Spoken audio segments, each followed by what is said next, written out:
आज गजपति विजेडी जिला कार्यालय संख्यालघु सेल एक साधारण बैठक अनुष्ठित हो जाइछि।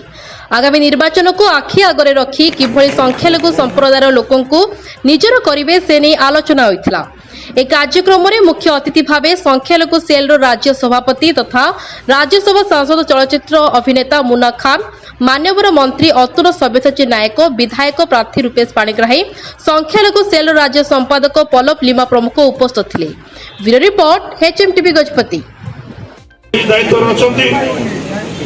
आज समस्त को भाई खुशी दिन, खास करके हमारे माइनॉरिटी भाई लोग जो आज यहाँ मौजूद हैं, उनको बोलना चाहता हूँ कि उड़ीसा भारतवर्ष में एक ऐसा राज्य है जहाँ पर सब धर्म के लोग, हिंदू, मुस्लिम, सिख, ईसाई, हम लोग भाईचारा में रहते हैं।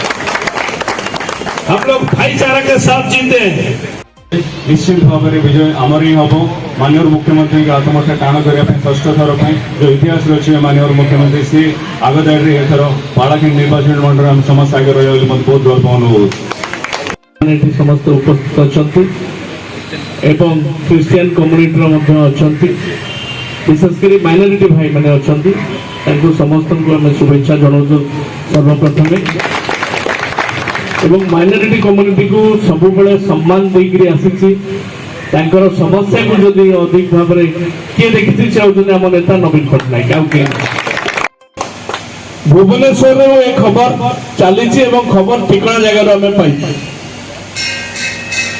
रूपेश पाणिग्राही प्रार्थी होती नवीन बाबू को मनोनीत प्रार्थी आम विजु जनता दल प्रार्थी,